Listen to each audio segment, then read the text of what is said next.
férjem halála óta még férfival sem találkoztam, még csak nem is beszélgettem férfiakkal, mindig kerültem a társaságukat. Annyira meghatott, és engem annyira meghatott, annyira csodálatos, olyan kellemes érzés. Nagyon sokszor vágytam meg. Szinte könyvtanulat szemembe. Sokszor elmegyek moziba egyedül, sokszor egy színház előadásra, sajnos egyedül. Szinte sírva figyelem a mellettem ülő párokat, ahogy esetleg megfogják egymás kezét, vagy átölelik egymást.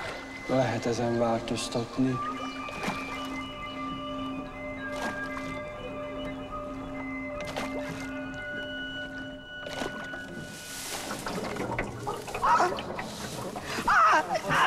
István, nem vagyunk a Nádasban!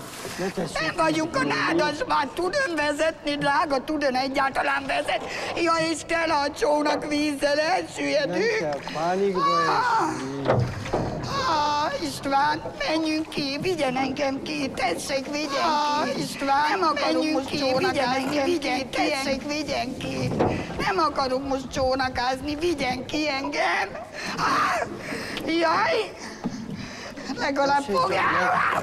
Megnyugodni, tessék, megnyugodni. Ki? Megoldódik.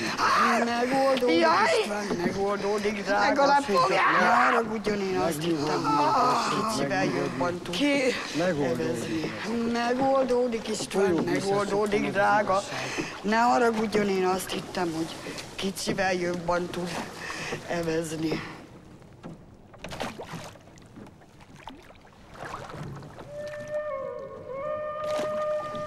A folyóvízhez szoktam, az az igazság. Ne haragudjon, István. Valamit elmondtam önnek. Az érzelmeimet, ön iránt való érzelmemet semmi nem befolyásolja. Ön iránt való érzelmemet semmi nem befolyásolja, drága.